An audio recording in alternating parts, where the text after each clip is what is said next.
Ele está na sede nacional do Partido dos Trabalhadores em São Paulo. Vamos ouvi-lo. Como Paulo Camoto, como a Clara Ante, como funcionário do sindicato, não precisava. Era só ter convidado. Antes dele, nós já éramos democratas. Antes dele, nós já fazíamos as coisas corretas nesse país. Porque enquanto muitos deles não faziam nada, a gente estava lutando para que esse país conquistasse o direito de liberdade de expressão, o direito de uma imprensa livre, o direito de candidatura, de criação de partido político, de direito de greve. Então era só ter comunicado que nós iríamos lá. Lamentavelmente, eles preferiram utilizar a prepotência, a arrogância, num show e num espetáculo de pirotecnia. Enquanto os advogados não sabiam nada, alguns meios de comunicação já sabiam. Então, é lamentável. É lamentável que uma parcela do Poder Judiciário brasileiro esteja trabalhando em associação com a imprensa que trabalha em associação com a imprensa. Antigamente, você tinha denúncia de um crime, você ia investigar se existia aquele crime e prender o criminoso. Hoje, a primeira coisa que você faz é determinar quem é o criminoso. Depois que você nominou o criminoso, colocou a cara dele na imprensa, você então vai criar os crimes que ele cometeu. Eu queria falar ao povo brasileiro e falar a vocês via os microfones da imprensa, primeiro para pedir desculpas ao marido e ao meu filho pelos transtornos que eles passaram. Enquanto nenhum desses que foram na minha casa trabalhavam, com 11 anos a Marisa já era empregada doméstica. E eu acho que ela merecia respeito. Segundo,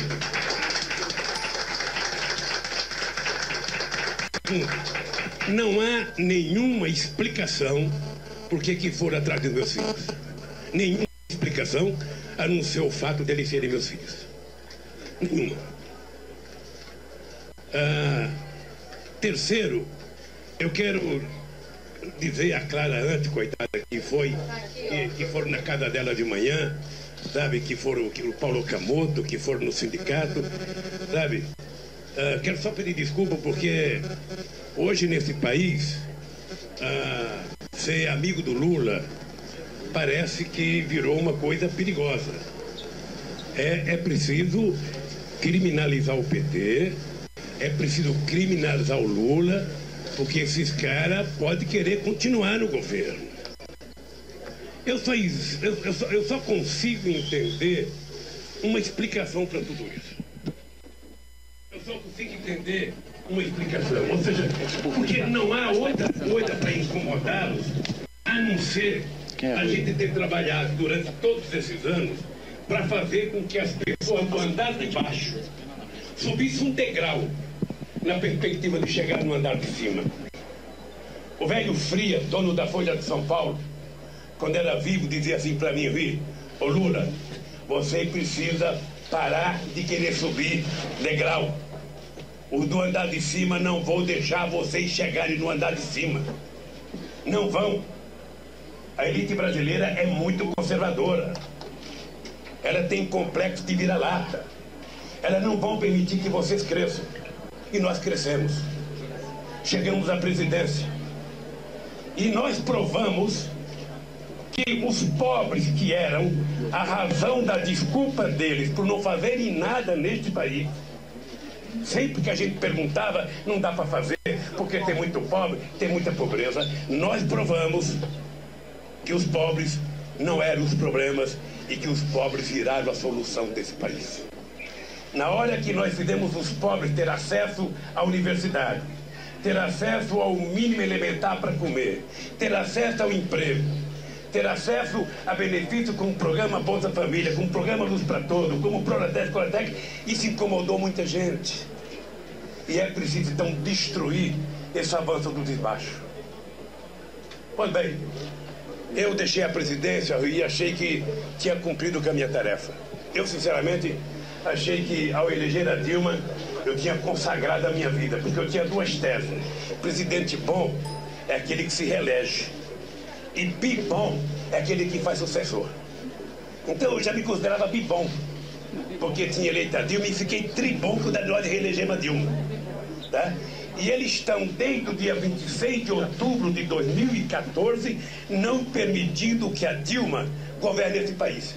Eu vi um delegado da Polícia Federal dizer um dia desse, quando indicaram o novo ministro da Justiça, que eu nem sei quem é, o delegado dizer, sabe, tentar mudar a ministra agora é tentar mexer com não sei com quem, porque nós precisamos de autonomia funcional e autonomia administrativa. Eu queria aproveitar todo esse microfone aqui para dizer o seguinte, se tem alguém nesse país que precisa de autonomia, chama-se Presidenta da República, porque ninguém quer que essa mulher governe o país. Estão cerceando a liberdade dessa mulher governar esse país. Portanto, a minha indignação é pelo fato de 6 horas da manhã ter chegado na minha casa vários delegados, aliás, muito gentis, não sei se são sempre assim, mas muito gentis, sabe? Pedindo desculpa que estavam cumprindo a decisão judicial e a decisão era do juiz Moro, que poderia ter mandado um comunicado, o senhor Luiz Inácio, quer prestar depoimento em Curitiba? Eu gosto de Curitiba. Eu poderia ir lá em Curitiba, assim me facilitava o PT pagar uma passagem para eu ir a Curitiba. Eu poderia me convidar, quem em Brasília, quem qualquer eu iria. Mas eu me senti prisioneiro hoje de manhã. Prisioneiro. Tá? Eu, sinceramente, já passei por muitas coisas na minha vida. Eu não sou homem de guardar ressentimento e guardar mágoa, mas eu acho que o nosso país não pode continuar assim. O nosso país não pode continuar amedrontado, o nosso país não pode ver, sabe, qualquer juiz que pune alguém receber um prêmio da Rede Globo, um prêmio da revista Veja, um prêmio não sei de quem, e a partir do prêmio, sabe, todo dia tem que prestar conta. Antes dos advogados saberem, sabe, que o seu cliente vai ser chamado, a empresa recebe. Eu vou dizer para vocês uma coisa. Eu sou um homem que acredito em instituições de Estado forte. Não sei porquê, mas eu acho que as instituições fortes é a garantia do Estado democrático contra a arrogância, a prepotência dos governantes. E vocês sabem que desde a Constituinte eu briguei para ter um Ministério Público forte. Vocês sabem que eu cheguei na presidência, a primeira coisa que eu fiz foi instituir uma coisa que eu trazia do movimento sindical. Eu vou indicar sempre o primeiro da lista indicado pela corporação, talvez pela minha formação corporativa de sindicato. Tem que ser o primeiro reitor, tem que ser o primeiro procurador, tem que ser... Era tudo o primeiro. Tá? Eu adotei isso no Brasil. E não me arrependo. Mas é importante que os procuradores saibam que uma instituição forte, uma instituição muito forte, tem que ter pessoas muito responsáveis. E o cidadão que fez alguma denúncia contra mim, ele, na verdade, algumas pessoas são cúmplices. Uma obedece à orientação da revista Época.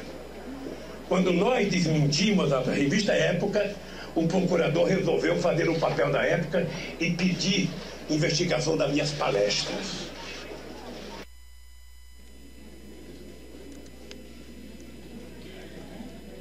Nós acompanhamos a fala do ex-presidente Lula na sede nacional do Partido dos Trabalhadores em São Paulo. Ele falou depois de prestar depoimento à Polícia Federal pela manhã, depoimento que durou 3 horas. Esse depoimento foi feito em condução coercitiva na 24ª fase da Operação Lava Jato, em que o ex-presidente Lula é o principal alvo. Nessa fase, a Lava Jato apura repasses de 30 milhões de reais de empreiteiras a Lula e também a seu instituto. Continuamos ouvindo o ex-presidente. Nem queria que eu discutisse, sabe, o cosmos, ninguém queria nada. O que as pessoas queriam? As pessoas queriam que o Lula falasse das coisas que foi feitas no Brasil. Que milagre vocês fizeram para aprovar as cotas, colocando o negro na universidade? Que milagre vocês fizeram para criar o ProUni?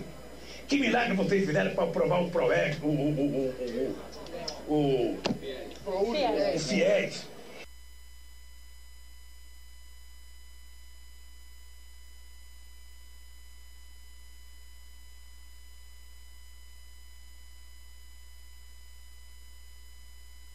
nesse país. Ou seja, que milagre vocês fizeram para fazer com que o salário mínimo aumentasse durante todos esses anos? Ou seja, qual foi o milagre que vocês fizeram? Era isso que as pessoas queriam saber. E por isso eu me transformei no conferencista mais caro do mundo junto com o Bill Clinton. Aliás, ele foi meu paradigma. Ele foi. É importante dizer que eu falo com orgulho. Várias empresas que agenciam, vários presidentes, Kofi Annan, sabe, Tony Blair, Gordon Brown, Sarkozy, Chirac, todo mundo queria me empresariar. E a Clarante falou, não, aqui no Instituto que vai empresariar somos nós no Instituto. Você é um produto nacional, não tem multinacional aqui, é nós que vamos empresariar vocês. E quanto vai cobrar, quem é que cobra mais? É o Clinton, então vai ser igual o Clinton. Paga quem quiser, contrata quem quiser. E tem mais, para contratar tem que pagar transporte, tem que pagar assessoria. Tem que pagar, porque não são pouca coisa, eu não tenho complexo de vira-lata. Eu sei o que eu fiz nesse país. Eu sei o orgulho e a autoestima desse povo. As pessoas que estranham que eu cobro 200 mil dólares não se preocuparam do Clinton vir aqui na CNI no mês passado e cobrar 1 milhão só da CNI. O vira-lata bate palma. Nossa, como ele fala bonito. Nem entendo o que ele fala, mas como ele fala bonito. Falou tão bonito que eu não entendi. Não, companheiro, eu lamento. Vocês não imaginam a pergunta sobre as palestras. Vocês imaginam as perguntas sobre medida provisória? Um delegado de polícia que quer saber o que aconteceu com a medida provisória não tem que perguntar para o presidente. Ele tem que ir no Congresso Nacional e perguntar para todos os deputados e senadores que votaram favorável. Tem que perguntar para todos os relatores das comissões e não por Lula, para Dilma. O presidente é o último que sabe. Porque a medida provisória vem passando por ministério até chegar para o presidente assinar, vai para o Congresso e vota para o presidente vetar ou sancionar. Você foi chefe da Casa Civil? Não, e você tem que responder essas coisas.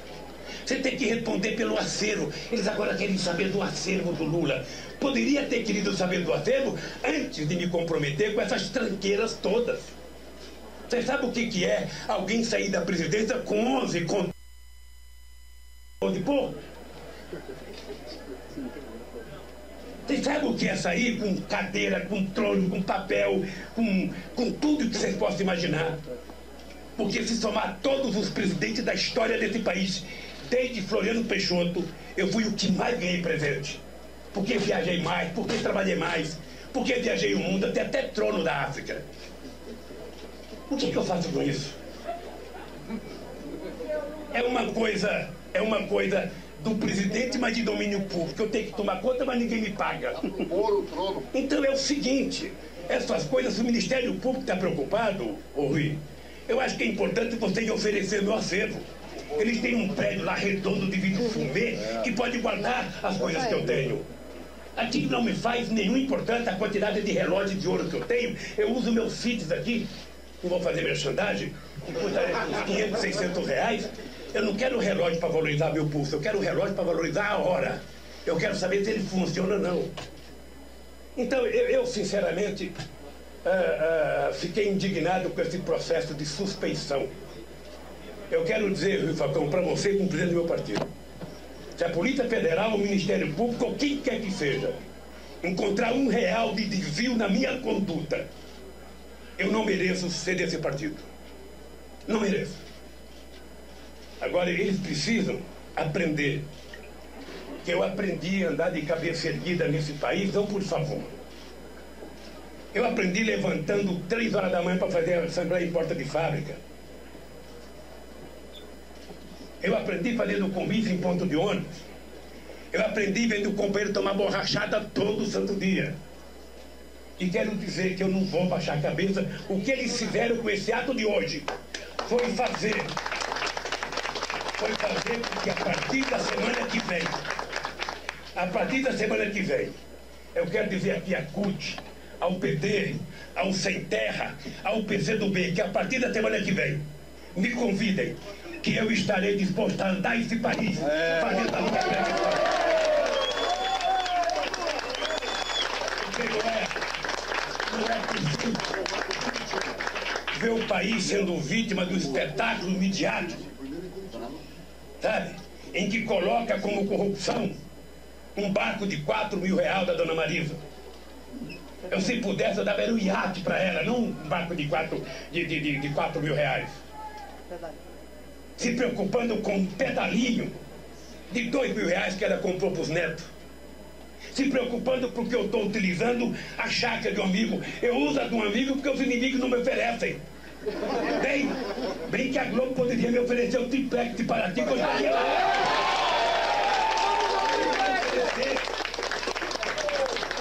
Poderia me oferecer. Quem tem casa em Nova York, Paris, nunca me ofereceu. Se me oferecesse, eu ia. Já se incomodaram em 1994 porque eu morava no apartamento do meu compadre, do Roberto Teixeira, na casa dele. Já se incomodaram. Quantas vezes o Estadão foi em Monte Alegre saber em 82 se eu era dono do sítio do Roberto? Ia no cartório de Monte Alegre, no cartório de Amparo, no cartório de Serra Negra. Isso é puro preconceito, ou seja, todo mundo pode. Menos essa merda desse metalúrgico que um dia resolveu desafiar. Eles partem do pressuposto que pobre nasceu para comer coxo. E eu aprendi que não. Eu quero comer comida boa. Você não imagina hoje a preocupação com vinho. Vinho que eu nunca comprei uma garrafa porque ganhei. E vinho que eu não sei diferenciar um miolo gaúcho com o Romanée Conti. Não sei diferenciar porque não faz parte do meu gosto. Meu gosto são outros. Tá mais preocupado. Nossa, e o vinho seu? Quem levou o vinho seu? Tem vinho lá. Eles mesmos que ficam indignados com o meu vinho, quando vão na casa da elite brasileira, fica boquiaberto. Nossa, que adega maravilhosa, que não sei das quantas.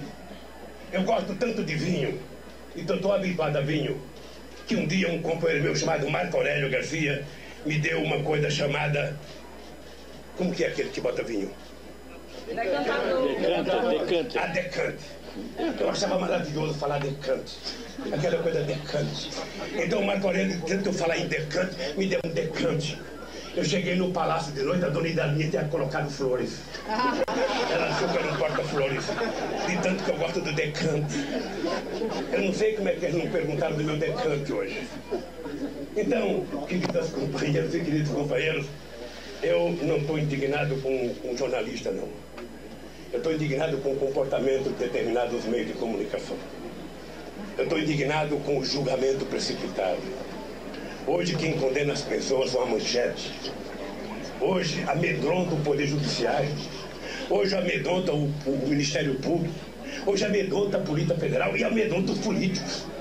Eu tenho dito para meus queridos companheiros do PT, só tem um jeito da gente levantar a cabeça, é a gente não ter medo. Isso. É a gente levantar a cabeça e fazer com que eles sejam tratados igual todos nós estamos tratados. Eu às vezes vejo 18 minutos sobre a chácara do companheiro Fernando Bittar, filho do Jacob Bittar, meu companheiro de 35 anos, companheiro da fundação do sindicato em 75, não é fundação do PT. Eu conheço o Fernando quando ele tinha 7 anos de idade. Companheiro que passou muitos finais de semana comigo jogando mexe-mexe. Esse companheiro comprou uma chácara na perspectiva de permitir que eu usasse. Eu não posso usar porque é crime, eu estou usando a chácara. Um apartamento que não é meu, eles dizem que é meu. Eu quero saber quem vai me dar o apartamento quando esse processo terminar. Eu quero saber se vai ser a Globo que vai me dar, se vai ser o Ministério Público que vai me dar. Porque não é meu, porque eu não paguei e não comprei. Se eu não comprei e não paguei, não é meu. Então eu quero saber quem vai me dar o apartamento. Alguém vai ter que me dar. E alguém vai ter que me dar a chácara. Eu espero que quando tudo acabar, alguém me dê a chácara. E alguém me dê o apartamento. Aí quando eu pagar, tiver uma escritura no meu nome, eu vou dizer, é meu.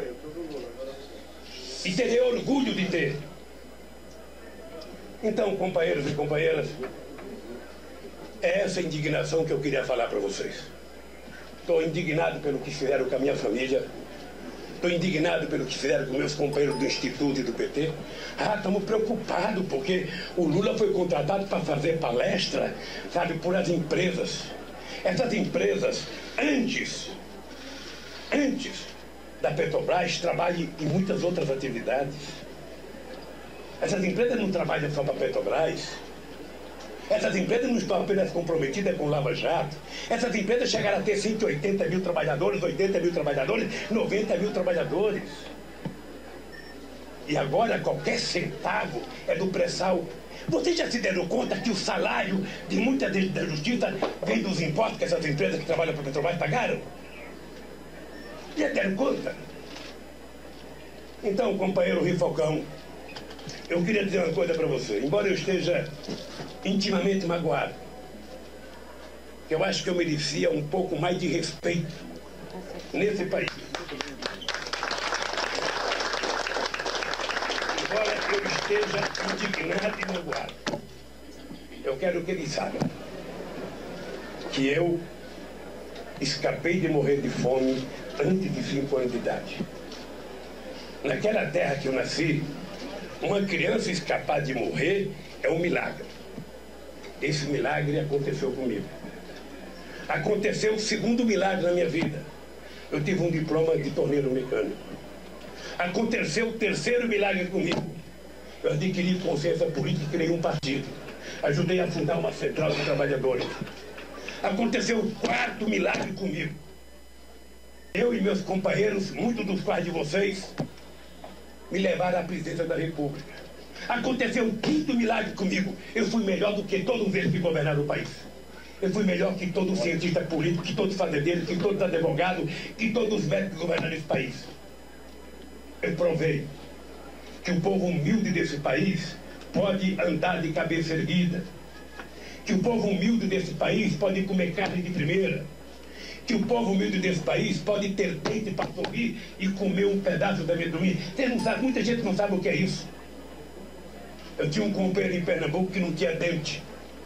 E uma vez numa reunião lá no palácio, no meu gabinete, tinha castanha para a gente comer e ele não colocou a castanha na boca. E eu falei, companheiro, por que você... Era daquele movimento do Bruno Maranhão, como é que chamava? Movimento dos Trabalhadores. MTST. Era uma corrente que divergia dos companheiros do CEPES. MLST. Tá? Aí eu falei, companheiro, você não vai comer a castanha? Não, eu não posso, presidente, eu não posso mastigar, fico só chupando a castanha. Eu falei, mas lá na tua cidade não tem Brasil Sorridente? Aí eu não sei. Eu liguei para Eduardo Campos, governador de Pernambuco. Falei, Eduardo, você não tem Brasil Sorridente aí? Ah, tem. Então é o seguinte, ó, tem um companheiro aqui do MLST que você vai colocar, esse companheiro para colocar dentro é de graça e de boa qualidade. Bicho, passou um mês, eu fui a Pernambuco inaugurar o estaleiro. Encontrei um menino com uma prótese que parecia dente de artista de televisão. E ele falou assim para mim, Lula, é o seguinte, eu agora posso mastigar carne e posso comer castanha e amendoim. Agora só falta você me dar um carrinho velho para me andar por aqui.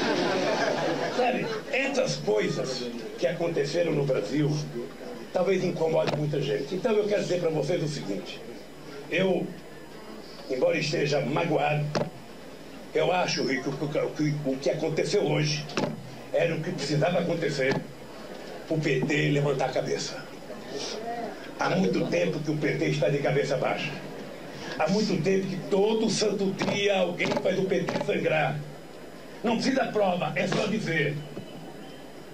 Então eu acho que agora é o seguinte, nós vamos ao seguinte, a partir da semana que vem, quem quiser um discursinho do Lula, é só acertar. Passagem de avião, não vai de ônibus que demora muito. Passagem de avião, que eu estou disposto a andar nesse país. Não sei, Rui, se serei candidato em 2018, não sei. A natureza às vezes é implacável com a gente que ultrapassa 70. Mas como a ciência também avançou, a ciência avançou. Se Deus e essas coisas todas que eu faço aumenta a minha tesão de participar das coisas nesse país. Eu descobri agora que nem tudo está acabado como eu pensei que estava tudo pronto. É preciso recomeçar. E, portanto, nós vamos recomeçar de novo, Rui. Fazendo as mesmas coisas que a gente fazia. Eu viajava de São Paulo para o Acre para falar com 4 pessoas. E fazia discurso ao sol das 2 horas da tarde como se tivesse 1 milhão de pessoas na rua. Me desvelava 1 hora e meia. Sabe? Conseguimos criar um partido. estou disposto a fazer a mesma coisa, viu?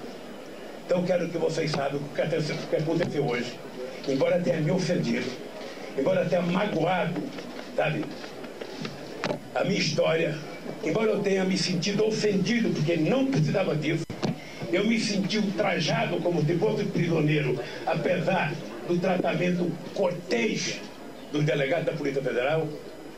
Eu quero dizer, se quiseram matar a Jararaca, não bateram na cabeça, bateram no rabo, e a Jararaca está viva como sempre esteve.